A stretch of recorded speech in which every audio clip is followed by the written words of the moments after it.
একটি সুন্দরী, শিক্ষিতা এবং স্মার্ট মেয়ের মানসিক একটা চিন্তা আমি আপনাদের সামনে তুলে ধরছি। সেটা শুনুন।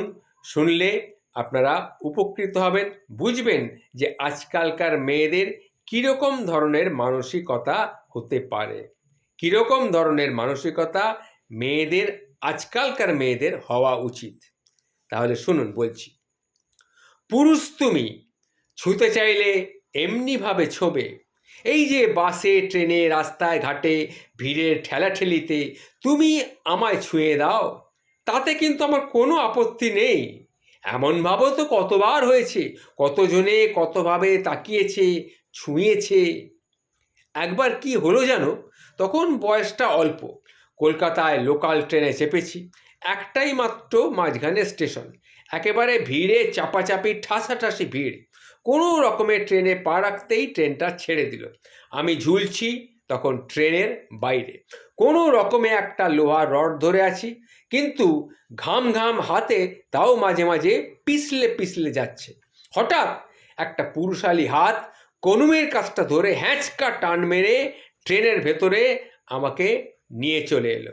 আমি বললাম, প্লিজ প্লিজ আমাকে ছাড়বেন না, প্লিজ আমাকে ছাড়বেন না, আমি কিন্তু তাহলে পড়ে যাব, আমি কিন্তু তাহলে পড়ে যাব।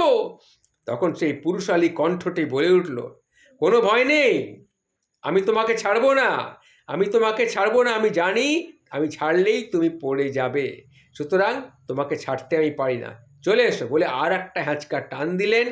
তখন ভেতরে মেয়েটি ঢুকে গেল। আমি পড়ে যাব তাই ছাড়ছে না, এটাতে কোনো ভয় নেই। ভয় ছিল না আরেকবার ঠিক এই রকম ঘটনাই ঘটেছিল। সেবার আমার গায়ে জ্বর, মাথায় কি একটা ঘুরছিল, চট করে হোস্টেল থেকে বাড়ি যেতে ইচ্ছে হলো। ট্রেন নেই, কোনো ভালো বাস পেলাম না, ঝরঝরে একটা বাস যা পেলাম উঠে পড়লাম। তিলার্ধ জায়গা নেই বাসে। আমি গায়ে জ্বর নিয়ে ধুঁকছি দরজার কাছটায়, পিঠের ওপরে একটা হাত পড়ল। এক গ্রাম্য বৃদ্ধ বললেন, বসবে মা, আমি দাঁড়াতে পারবো না, আমি এই পাশটায় কষ্ট করে বসছি, তুমি আমার পাশে একটু কষ্ট করে বসো, পাশে বেশি জায়গা নেই জানি, তবুও তোমাকে দেখে মনে হচ্ছে তুমি খুব অসুস্থ, তুমি আমার পাশটা একটু কষ্ট করে বসবে। আমার মাথা তোলারও ক্ষমতা ছিল না, রীতিমতো ওনার পায়ের ওপরেই আমি প্রায় বসে পড়লাম। জানলার হাওয়া চোখে মুখে লাগার পর মনে হলো, আহ কি শান্তি। এইরকম হয় কিন্তু রাস্তাঘাটে, হ্যাঁ রাস্তাঘাটে কেউ না কেউ তাকিয়ে দেখে, বেশিভাবে তাকিয়ে দেখলে মুখের দিকে বা শরীরের দিকে কেউ যদি তাকায় একটু অস্বস্তি হয় বই কি, আমারও হয়, কিন্তু কখনো কখনো আবার খুব ভালোও লাগে। একবার যেমন কোথাও যাচ্ছিলাম, বই পড়তে পড়তে বাসের মধ্যে আমি ঘুমিয়ে পড়েছি। শেষ স্টপেজে এসে কন্ডাক্টর আমাকে ডেকে তুলল।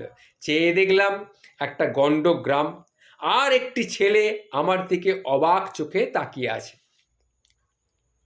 আমি পাত্তা না দিয়ে বাস থেকে নেমে পড়লাম। বিকেল হয়ে এসেছিল। কন্ডাক্টর বলল, এরপর কিন্তু বাস আবার 2 ঘন্টা পর। বলে কন্ডাক্টর চলে গেল। কি আর করা যাবে, একা একা দাঁড়িয়ে আছি, ভাবছি কি করব, এই 2 ঘন্টা পরে আবার বাস আসবে, কি করি। হঠাৎ দেখি পেছনে ওই ছেলেটি এসেছে।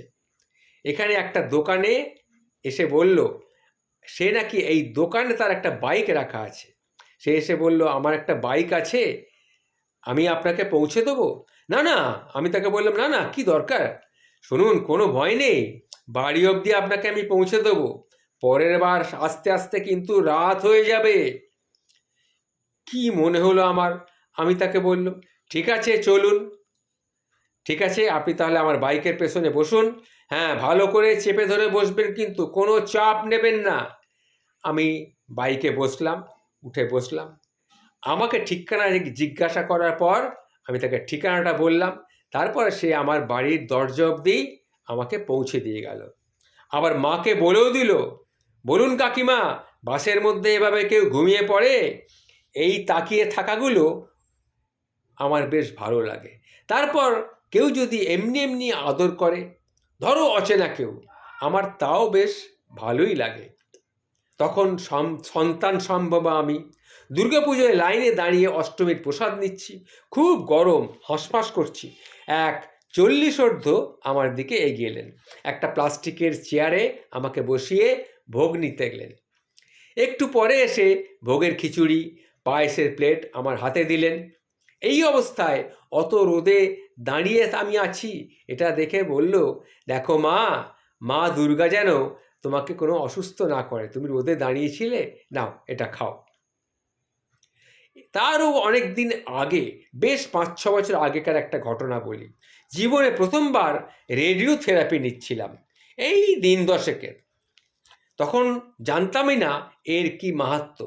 বাঙ্গালোরে থাকি, বিদেশ বিভুঁইয়ে বদনাম করার লোক অনেক পাওয়া যায়, পাশে থাকার লোক কিন্তু খুব কম।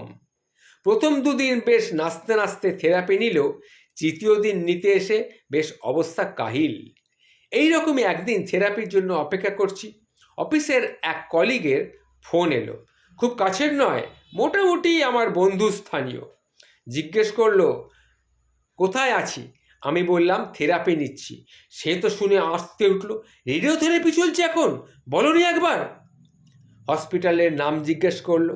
সেদিন আমি থেরাপি সেরে বাইরে এসে দেখি রিসেপশনে দাঁড়িয়ে আছে, মাথায় একটা চাঁটি মেরে বলল, আইডিয়াটা আছে? কেন হচ্ছে? এবার আমি আসবো সাথে, খবরদার একা আসবে না। সেদিন চোখের জলটা আর দেখতে দিইনি। ছুঁয়ে হলে ছুঁতে যদি হয়, এমনি করে ছো, এমন করে যাতে শেষ দিন অবধি তোমার ছোঁয়াটুকু আমি মনের মধ্যে ধরে রাখতে পারি, গর্ব করে আনন্দ করে বলতে পারি, তুমি একটু হলেও আমাকে অনেকখানি ছুঁয়েছিলে, এখনো ছুঁয়ে আছো, প্রত্যেকবার এমনি করেই ছুঁয়ো। সত্যি বলছি, আমার কিন্তু ভালোই লাগে, আমি কিচ্ছু কিন্তু মনে করিনি।